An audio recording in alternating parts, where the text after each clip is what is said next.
o mundo está em guerra, Wellington? Explica para a gente. Boa noite, Rubão. Boa noite a você que acompanha aqui o canal Geoforça. Quem conhece o meu trabalho aqui no Geoforça sabe que eu começo sempre mandando um beijo para Amanda Rabuski. E neste beijo, cheio de amor, cheio de carinho, eu também quero agradecer a tantas pessoas que colaboraram através do meu canal para que o sufoco que foi vivido recentemente por todo o povo gaúcho, mas em particular eu pedi até para a manutenção do meu canal, pela Amanda Rabuski, muitas pessoas colaboraram e eu sou muito grato a cada uma que fez isso.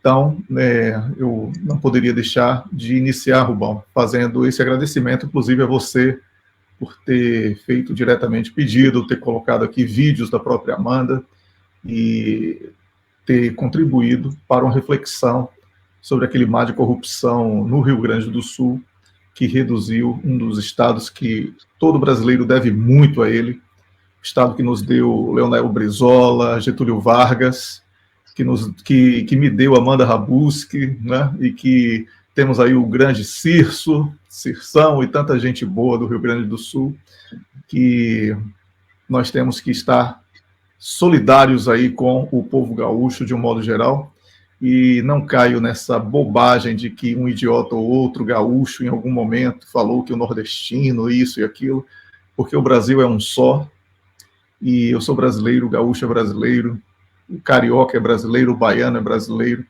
e quem entrar nessa picuinha de divisão do próprio país, ou é burro, ou tem má fé de sobra, e eu não dou brecha a quem tem má fé, e quem é burro eu recomendo que vá estudar. Rubão, eu tenho assim uma honra de participar aqui do programa. Eu tenho a honra de participar aqui do programa porque é algo que, quando nós estamos aqui nesta live, eu me sinto muito mais à vontade para expor o pensamento com muito mais tranquilidade. Então, como todos já sabem, e você acabou de falar, o mundo está em guerra, né? E por isso é bom que façamos aqui uma análise de diferentes faces, né, sobre esse momento extremamente perigoso que estamos vivendo.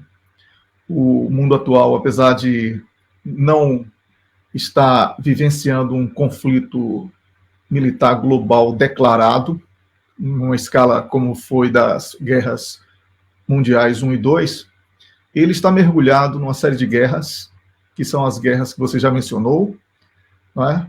E que permeiam a vida global e moldam o cenário internacional, e é por isso que nós estamos aqui para fazer uma análise isenta. Então, esta live tenta apresentar as principais facetas deste conflito, que é multifacetado. A guerra da narrativa, a guerra econômica, a guerra militar e a guerra cultural. Então, Rubem, é uma honra estar aqui, espero que possamos fazer um bom trabalho.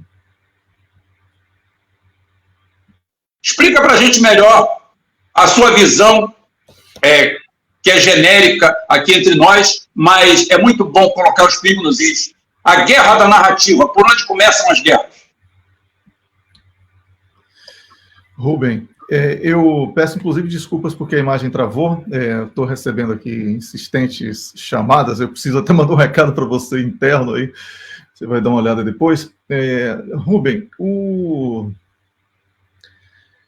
como falei, né, na introdução, e você também já tinha falado, nós estamos vivendo diversas guerras, a guerra da narrativa, a guerra econômica, a guerra militar e a guerra cultural. Eu gostaria de começar explicando o que é essa guerra da narrativa, porque ela é travada no campo das ideias, da informação e da percepção. É a proliferação de falsas notícias, a manipulação da verdade e a polarização da opinião pública, que são as armas utilizadas por uma imprensa domesticada, que chamamos de mainstream, para mudar o curso da história, traçar realidades paralelas, mudar comportamentos, destruir reputações, demonizar povos e líderes. Os players, né, como gostam de chamar, nesse campo são governos, empresas, indivíduos e grupos de interesse que buscam controlar e moldar a narrativa dominante. Através da internet, Rubão, e também das redes sociais, a desinformação tem sido propagada com muita rapidez, impactando a opinião pública, os processos políticos e, atualmente, as relações internacionais. A disputa por construir uma narrativa verdadeira e convincente, ela tem se tornado crucial para influenciar a opinião pública, as decisões políticas e a percepção do mundo. Mas o papel pela busca da verdade é um dos mais difíceis. Você é uma prova viva disso aqui com seu canal. São muito poucos os canais que se dedicam à verdade, como o Geoforce. Então, cabe a cada um de nós a permanente dedicação para que possamos evitar as armadilhas que são apresentadas por uma imprensa canalha. Quando os serviços de inteligência calaram Julian Assange, jornalista que expôs esquemas criminosos do Ocidente, através de uma perseguição e a ameaça de extradição dos Estados Unidos para condenação à morte, a máquina de propaganda ocidental sofreu um duro golpe. Os meios de comunicação que dominavam todas as narrativas passaram a ser vistos, a partir dali, como aquilo que verdadeiramente são, controlados pelos super ricos. São meras máquinas de propaganda que servem apenas interesses ocidentais. A necessidade de se libertar dessas amarras passou a ser tema de debate entre as pessoas sérias, entre aqueles que verdadeiramente defendem o que chamam de democracia, mas que não é aplicada na prática hoje. As redes sociais, que em países ocupados como o Brasil são dominadas pelos mesmos que controlam a imprensa mainstream, são as redes sociais que em outros países, nos quais o povo tem mais interesse pela política e tolera menos a arrogância de políticos e autoridades corruptas, essas redes sociais e a internet passaram a ser um contraponto destacado, uma nova visão sobre o mundo real. Ao mesmo tempo, Rubão, em vários países surgiram a desconfiança dos sistemas eleitorais, pois os sistemas políticos ocidentais oferecem uma falsa escolha entre partidos e candidatos comprometidos com a mesma agenda dos donos do dinheiro e do poder. Nada muda. Há um revezamento de entreguistas e opressores que se ocupam do Estado para destruir o Estado, através da privatização e de tudo que seja estratégico para um povo ou para um país. No Brasil, o eleitor não pode sequer questionar a segurança eleitoral, pode até ser preso por isso. E temos a política ocupada por canalhas corruptos, vendidos, sem voto e meros sabujos dos patrões que assaltam o nosso país e minam a dignidade do povo brasileiro. Ainda sobre a guerra de narrativas, eu gostaria de recordar a perseguição nos Estados Unidos ao TikTok. E isso ocorreu porque o TikTok destruiu a face de Israel e revelou ao mundo o genocídio em tempo real. Na guerra na Ucrânia, a internet desfez a cada minuto as mentiras das grandes redes de comunicação, como CNN, BBC, New York Times e até a Globo do Brasil, que inventou tanques que não existiam nas ruas. Enganar só é uma opção entre os preguiçosos e incautos. O desmonte da máquina de propaganda foi um dos mais duros golpes que o Ocidente sofreu nos últimos anos nesta guerra de narrativa. E foi aí que começou toda a derrota. E isso segue acontecendo todos os dias, Rubem. Tudo que eles publicam, grande parte das pessoas vai conferir em canais alternativos, nas redes sociais ou na internet. Isso foi a primeira derrota, foi a primeira guerra que a NATO perdeu, a guerra da narrativa. A segunda perna dessa aranha de 4 pernas, né, é a guerra econômica, o nosso quadripé. Guerra econômica, por onde está e a quantas anda, Wellington? Ô Rubem, a guerra econômica, ela decorre das mentiras. Nós vivemos em um mundo de política de mentiras, onde os interesses dos super ricos são cada vez mais evidentes, mas muitas pessoas parecem cegas para essa realidade. A guerra econômica, que é a mãe de todas as guerras, ela se manifesta através de medidas protecionistas, sanções econômicas, manipulação cambial e disputas comerciais. A busca por vantagens competitivas, o controle de recursos estratégicos e a consolidação de poder impulsionam essas ações. O que chamam de globalização, em vez de promover a paz, intensifica essa guerra com países e blocos econômicos competindo por mercados, investimentos e influência. A guerra comercial entre os Estados Unidos e a China, por exemplo, é emblemática nesta dinâmica, com impactos diretos na economia de todo mundo. E por isso, eu e também você, né, concordamos que estamos vivendo uma guerra de dimensão mundial. Mas este mundo dos ricos, Rubem, esses ricos que não gostam do trabalho, esses ricos que odeiam os pobres e que se acham tão inteligentes que matam o emprego e o consumidor, esse mundo está em decadência. A representação deste declínio, o declínio está representado muito, mas muito bem representado a partir de uma mentira em torno do poder de uma simples moeda fiduciária. Este é o grande exemplo. Isso expõe, na figura atualmente do presidente Joe Biden, o quão decadente está aquele país. Joe Biden, que é retratado pela imprensa como um líder frágil, incapaz de manter a atenção ou caminhar sem esforço, ao mesmo tempo é apresentado pela mesma imprensa, né, supostamente como o responsável por manter o equilíbrio diplomático com potências como Rússia, China e Irã. Ou seja, tudo é uma farsa. Há poucos dias tivemos o fim do petrodólar, decretado pelos árabes. É como se fosse uma autorização, Rubão, dada por um médico para a retirada dos aparelhos de um paciente em coma. A economia entubada dos Estados Unidos, dependente do dólar e do consumo, está com os dias contados. 27 mil sanções contra a Rússia puniram muito mais quem as aplicou contra os russos. O crescimento da economia da Rússia é uma fogueira nos diplomas dos pseudo-economistas arrogantes que já estavam fazendo contas com a divisão do território russo em 17 estados frágeis.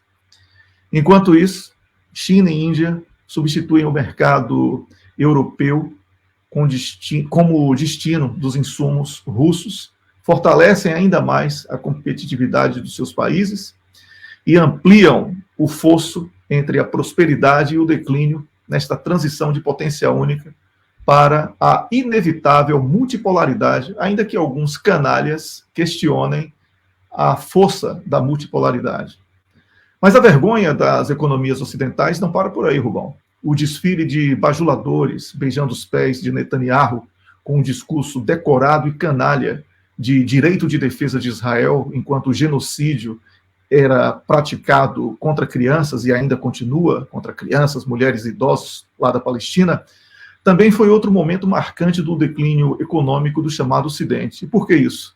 Qualquer pessoa minimamente honesta sabia que, em momento algum, Israel teve o seu direito de defesa ameaçado. Isso nunca foi um problema para Israel, mas a repetição do mantra canalha revelou ao mundo que Israel conduz operações militares em Gaza com o apoio de um Ocidente vendido e rendido ao dinheiro despejado nos bolsos dos políticos corruptos através do lobby sionista. Por isso, o resultado, com mortes e destruição na Palestina, tem as mãos sujas de sangue desses canalhas que são chamados pela imprensa medíocre de líderes ocidentais. Estes mequetrefes são os mesmos que fingem que enviam armamentos para a Ucrânia sob o pretexto de proteger contra a agressão russa, mas estão roubando muito. A corrupção é a chave do declínio econômico do Ocidente que se diz civilizado. Após o erro absurdo dos Estados Unidos da América de usar o sistema SWIFT como arma de guerra, o dólar teve o seu declínio acelerado. a desdolarização é uma derrota dos Estados Unidos na queda de braço contra a Rússia e contra a China. O enfraquecimento do status de reserva do dólar pode resultar em um enfraquecimento do regime opressor dos Estados Unidos no cenário internacional. É importante destacar que, mesmo que o dólar perca parte de sua proeminência, é provável que ainda seja uma das moedas mais utilizadas.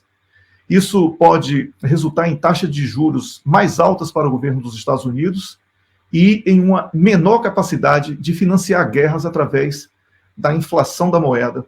Um mundo com menos dólares em circulação também significará menos demanda por ativos dos Estados Unidos da América, que, em outras palavras, significa também uma menor influência.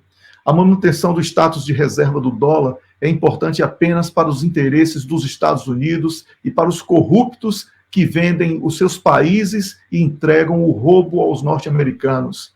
Miami tem muitos deles. Para evitar a queda do dólar, seria necessário acabar com políticas monetárias frouxas, controlar os gastos deficitários e parar de usar o dólar como moeda de intimidação. Enquanto Washington continuar com suas práticas atuais, outros países continuarão a buscar alternativa ao dólar. No entanto, é improvável que o regime opressor dos Estados Unidos da América abandone esse status quo rapidamente, pois está enraizado em gastos excessivos, inflação monetária e intervenção internacional em benefício próprio. Portanto, Rubão, a queda no status de reserva do dólar pode ter consequências significativas para o regime opressor dos Estados Unidos da América, enfraquecendo sua posição global e limitando sua capacidade de exercer poder internacional. Manter o dólar como moeda de reserva exigirá mudanças nas políticas monetárias e fiscais dos Estados Unidos da América e também uma abordagem menos agressiva no cenário internacional. Caso contrário, o mundo pode continuar a se afastar do dólar em busca de alternativas mais estáveis e confiáveis, e os norte-americanos não terão outro recurso que não seja a tentativa do caos generalizado, que é o que ele está tentando neste momento. Então, nesse momento, nós temos uma disputa entre G7 e BRICS, o G7 visivelmente em decadência, um bloco que começou a perder o protagonismo. Ele enfrenta desafios que são realmente muito difíceis para que o G7 volte a ter protagonismo, porque potências econômicas reunidas como China e Rússia, o bloco BRICS, né, de um modo geral, eles hoje já são superiores ao G7. E isso tem sido uma realidade muito dura para que os ocidentais civilizados, não é, vamos chamar assim, aceitem esse declínio. O bloco BRICS ele veio para ficar, já tem um PIB superior ao do G7. Por isso, é importante dizer que na guerra econômica, os ocidentais também perderam. É isso, Rubão. A gente vai falar da guerra clássica, a guerra Waterloo, a tiro, porrada e bomba. Wellington, tiro, porrada e bomba. Como anda o mundo? Rubão, apesar de não haver uma guerra global em grande escala, a guerra militar ela já está presente em diferentes conflitos regionais. Basta darmos uma olhada aí na Síria, no Sudão, no Iêmen e também na Ucrânia. Né? Wellington, eu vou deixar para você, porque você é o convidado, você responder aqui ao Transcendência Informal, dizendo que o problema do dólar é que ele é moeda de reserva, moeda de pagamento de dívidas e transações, além de que a maioria dos países tem seus fundos investidos em bondes dos Estados Unidos. Explica para ele aí, por favor. Qual é o nome da pessoa? Transcendência Informal. Então, tudo bem, não é pessoa. É o seguinte, o dólar, ele é uma moeda fiduciária, é uma moeda que é impressa numa impressora autorizada pelo governo norte-americano, e não por um banco público, mas por um banco privado. E as pessoas acreditam na força dela. A China está devolvendo os papéis da dívida norte-americana através do dólar, e essa volta do dólar como pagamento da dívida do próprio dólar vai fazer com que haja um excesso de dólar no mercado. Com isso, o dólar perca o seu poder. Além disso, o dólar foi lastreado, substituiu o ouro pelo petróleo. E por isso existe aquela expressão chamada petrodólar. Eu falei sobre isso há pouco. E os árabes não renovaram o contrato de 50 anos do petrodólar e estão negociando com as moedas diretamente com os países com os quais ele mantém as relações comerciais. E está criando uma moeda digital lastreada em commodity, não é uma moeda fiduciária, para não depender do dólar nas transações com todos os países. Em outras palavras, o dólar ficou sem nada. Não tem mais lastro, sequer, do petróleo que nunca foi dele. Então, a sua afirmação... Eu não estou dizendo que o dólar vai acabar, mas vai ser apenas mais uma moeda na circulação e nas relações internacionais. Os países que ficarem tendo as suas reservas com base no dólar vão perder muito. É o caso do Brasil.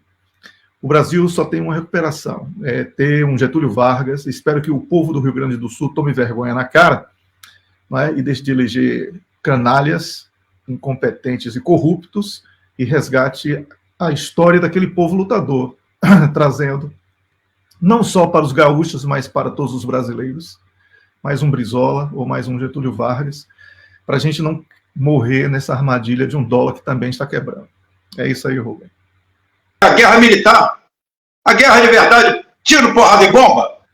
É isso. Como eu estava falando, que apesar de não haver uma guerra global em grande escala declarada, né, já temos aí guerras regionais que são manifestadas em conflitos na Síria, no Sudão, no Iêmen, na Ucrânia, além de intervenções militares que são injustificáveis, como foi o caso do Iraque em 2003 e da Guerra da Líbia em 2011. A corrida armamentista atual e o desenvolvimento de novas tecnologias de guerra e o aumento dos gastos militares demonstram a persistência do conflito militar como ferramenta de resolução de conflitos na filosofia norte-americana. Mas a presença dos Estados Unidos como potência militar dominante, ela está completamente ameaçada, porque o crescimento da China e a proliferação de armas nucleares contribuem para um novo desenho global, evitando que países e povos percam as suas soberanias apenas por uma decisão monocrática dos Estados Unidos da América. No final de 2021, os líderes russos expressaram preocupações sobre a expansão da OTAN para o leste e pediram garantias de segurança robustas dos países ocidentais. A Rússia fez essas declarações para inibir os objetivos expansionistas da OTAN e foi forçada a iniciar o conflito na Ucrânia, forçando também ali a OTAN a revelar os verdadeiros objetivos de enfraquecimento da Rússia. E não demorou, essa russofobia começou a ser declarada e chegaram mesmo a pedir a deposição de Putin do poder, a divisão da Rússia em 17 estados frágeis e tudo mais que conhecemos aí ao longo desses pouco mais de 2 anos dessa guerra. Então, as questões de segurança, elas passaram a produzir uma escalada ininterrupta. Putin emitiu recados claros de que recorreria às armas nucleares em resposta à possível adesão da Ucrânia à OTAN, usando seu poder de dissuadir o envolvimento externo na guerra iminente travada pela OTAN, usando a Ucrânia como testa de ferro e desafiando a Rússia. A OTAN continua na escalada de guerra. Os exercícios militares russos, como o Zapad 2021, realizado em parceria com a Bielorrússia, emitiram também sinais claros de que Putin não estava de brincadeira. Ele estava deixando claro que os riscos da OTAN de transformar aquelas provocações contra a Rússia numa escalada de guerra era real. A Rússia usa a sua evidente superioridade nuclear como uma profilaxia contra uma guerra direta contra a OTAN. O início da guerra na Ucrânia evidenciou o risco de escalada. De um lado, um Ocidente covarde que se utiliza da Ucrânia para justificar a sua presença tímida na guerra. Do outro lado, uma Rússia decidida a reforçar suas capacidades dissuasoras e dando sinais claros de que irá usá-las se for preciso. Nesse sentido, as ameaças nucleares da Rússia também evitaram um apoio ocidental decisivo à Ucrânia, com as armas nucleares desacelerando a resposta ocidental à operação especial da Rússia. A Rússia aumentou sua preparação nuclear operacional e modernizou suas capacidades nucleares. Hoje possui tecnologia superior da NATO. A Rússia sozinha. Mas nunca esqueça que se tiver uma guerra total contra a Rússia da OTAN, a China, o Irã e outros países irão lutar ao lado da Rússia. Então, o envio de armas e a recente autorização à Ucrânia para o uso contra a Rússia no seu território serve apenas para criar maiores riscos de escalada. A Rússia tem focado nas armas nucleares táticas e envolvido a Bielorrússia, aumentando os riscos de uma escalada na guerra na Ucrânia. O país mudou sua postura nuclear por não confiar mais nos ocidentais. Os aliados ocidentais devem repensar as suas respostas para mitigar os riscos de uma escalada nuclear, competindo com a Rússia na assunção de riscos sem desencadear uma resposta massiva. Estamos aí muito próximos de uma escalada nuclear. É importante levar a sério que os avisos dados pela Rússia sobre o uso de armas nucleares são avisos reais. A Rússia não irá sucumbir às ameaças da OTAN e é preciso que o diálogo prevaleça, Rubão. Então pode colocar no ar, porque o último tema da nossa guerra é a guerra cultural. Tá bom? Bota no ar aí, Christian, o nosso vídeo aí. Quando toca aquela canção, me lembro nós juntos na emoção. Eu e você misturados, homem e mulher na perfeição.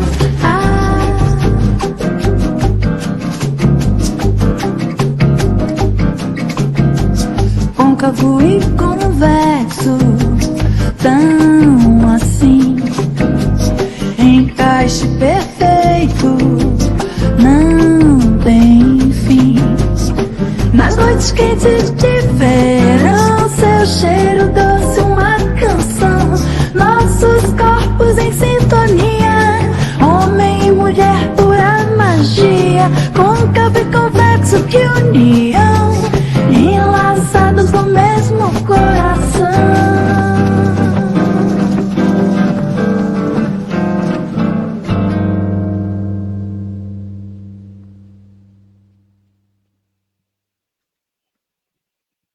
Wellington, cultural para fechar, depois dessa música maravilhosa, feita por você em parceria com quem? Bem, eu fiz essa música inspirado na Amanda, tá? Mas a música é uma ode à maioria, tá? É para acabar com essa coisa de, para fazer música, você tem que ficar se explicando. Não, eu falei sobre casais, como viram ali no vídeo. Foi isso, tá? Então, é isso. Música para a maioria. Uma democracia não é a maioria que vence, eu fiz uma música para a maioria. Não sei fazer música para a minoria, não. Tá? Então, é isso aí. Vamos lá. A guerra cultural. A guerra cultural, ela envolve disputas por valores, costumes, identidades e modos de vida. A crescente polarização política, a ascensão de movimentos identitários a pretexto de luta pelos direitos LGBTQIA+, e a deslegitimação, de instituições, e o debate em torno de temas como aborto, casamento homossexual e imigração, eles se inserem nesse campo. Por quê? Porque as redes sociais e a internet amplificam a polarização e facilitam a propagação de discursos de ódio e intolerância, de lado a lado. A batalha cultural, embora muitas vezes invisível, ela molda a percepção do mundo, os valores sociais e a definição daquilo que constrói o outro. Não é? Todo mundo preocupado com o outro, ninguém se preocupa consigo mesmo, perdão. É uma coisa assim absolutamente contraditório, né? Porque ao mesmo tempo que eles pregam a liberdade deles, eles fiscalizam de maneira agressiva e até violenta o que os outros falam, comentam ou fazem. Por isso meu desafio aqui com essa música. Por isso meu desafio aqui com essa letra. Para fazer uma ode à maioria. Né? Para ver até que ponto isso vai ser ofensivo. Então, Rubem, essa guerra cultural, ela é percebida aí na música, no cinema, na propaganda. Há uma lavagem cerebral contra os cidadãos. O espaço dedicado a coisas bizarras como boiceta. Eu vi você falar sobre isso aqui no programa. Que é uma versão masculina do que era Roberta Close, né? Uma espécie de Roberto Grande Angular. Internar esses loucos no primeiro hospício seria um grande serviço à saúde mental de todos nós. Mas essas bizarrices, elas são apenas entretenimento. A guerra cultural, ela tem sido travada também, e principalmente através das religiões. A imposição da farsa judaico-cristã, que não é nenhuma e nem outra, ela, por exemplo, é uma das mais opressoras correntes de atentado à cultura dos países latinos, em especial. No Brasil, as religiões afrodescendentes são atacadas violentamente por pastores pilantras, enquanto a Igreja Católica se rende à agenda woke e mata as tradições culturais que uniram o nosso povo de norte a sul. Outro aspecto da guerra cultural é que líderes mundiais contemporâneos muitas vezes colocam seus próprios desejos e necessidades acima de tudo, fingindo acreditar em algo apenas por aparências. Vou dar um exemplo aqui. Na Finlândia, a política cristã Päivi Räsänen, ela enfrentou uma acusação de discurso de ódio, assim como você enfrenta isso aí o tempo todo, por citar a Bíblia, enquanto em várias nações ocidentais, incluindo o Canadá, houve uma perseguição às igrejas durante a pandemia. Era proibido fazer orações nas igrejas. Então, recentemente, nos Estados Unidos, censuraram alguns salmos bíblicos por causa da citação de maus tratos que Jesus Cristo teria sofrido por parte dos judeus. Então, Rubão, nós estamos aqui vivendo algo bastante delicado nessa guerra cultural, porque a religião, ela é parte da cultura dos povos, e essa censura das religiões, através da força da união de propaganda, políticos e outras figuras que ocupam os espaços públicos, isso é uma arma muito, mas muito perigosa. A demonização de religiões e de povos para justificar invasões e o terrorismo, como estamos vendo aí, o terrorismo de Israel contra o povo da Palestina, não é? Uma crença canalha de que é um povo superior que vive numa terra prometida, e ainda suportada por pastores ladrões que lavam dinheiro do tráfico de drogas, que lavam dinheiro de crimes diversos, e que abençoam os policiais. Meu Deus, meu pai era policial militar. Se ele tivesse vivo vendo isso, estaria morrendo de vergonha. Policiais militares indo para igrejas desses mesmos pilantras que abençoam os fuzis dos traficantes para que matem esses policiais que eles dizem que estão abençoando. Então, essa guerra cultural, ela é parte da agenda woke e finge que é oposição, mas um retroalimenta o outro, não é? Não existiria Jean Willis se não houvesse aí filhos de Bolsonaro, e vice-versa. Eles precisam um do outro.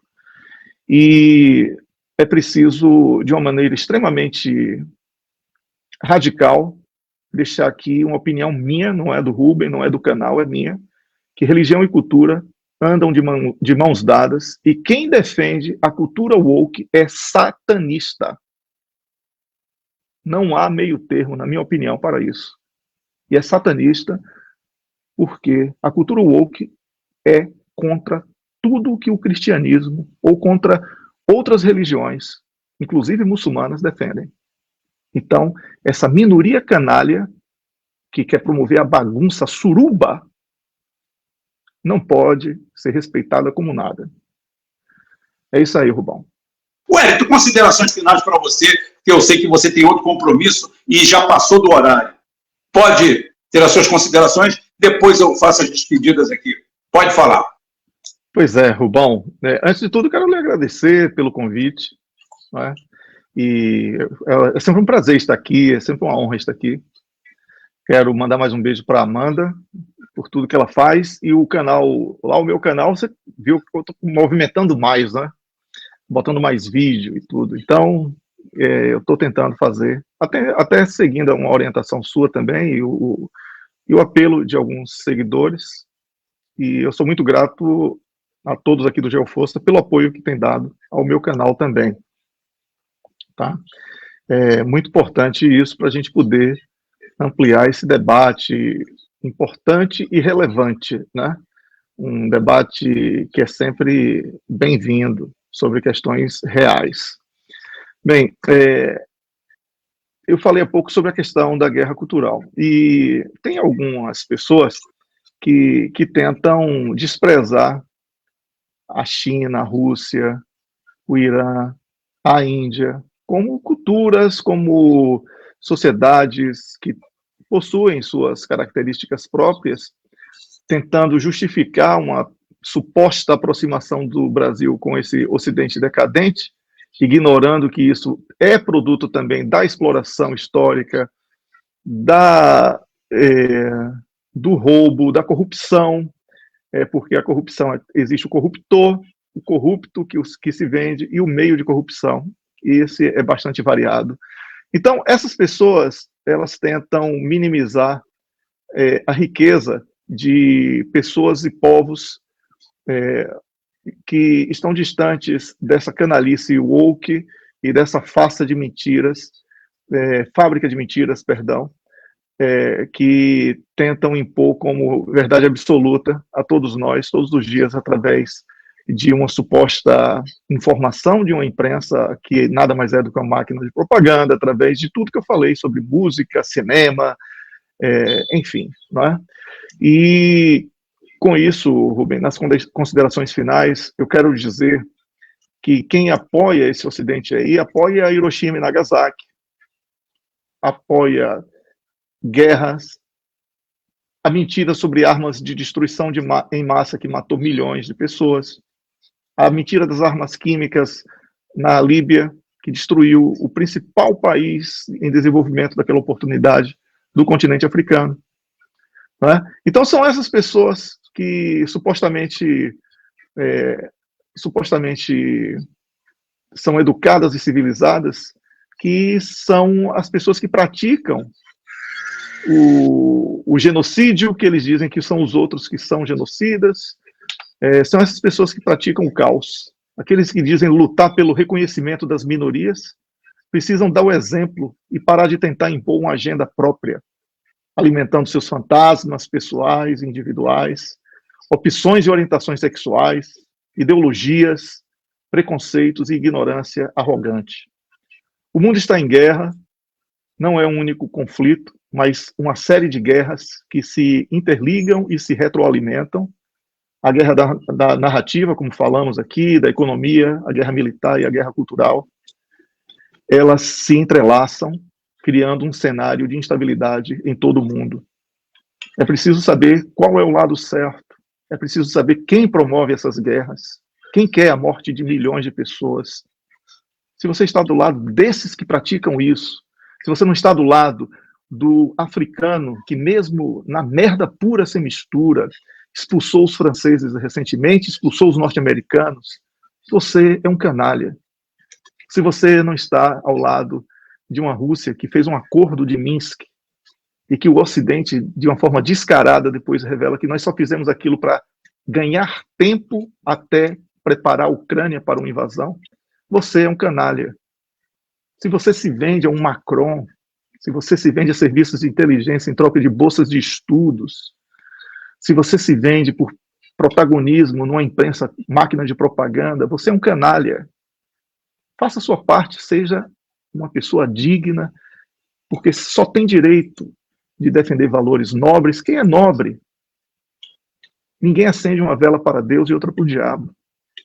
Compreender as nuances e as interações dessas guerras é fundamental para a construção de um mundo mais pacífico e justo, e é por isso que eu luto, por isso que eu estou aqui tarde, meia-noite aqui, e por isso que o Rubão está aqui quase todos os dias. A busca por diálogo, cooperação internacional e tolerância é a nossa bandeira, e ela é crucial para superar os desafios do século que está começando.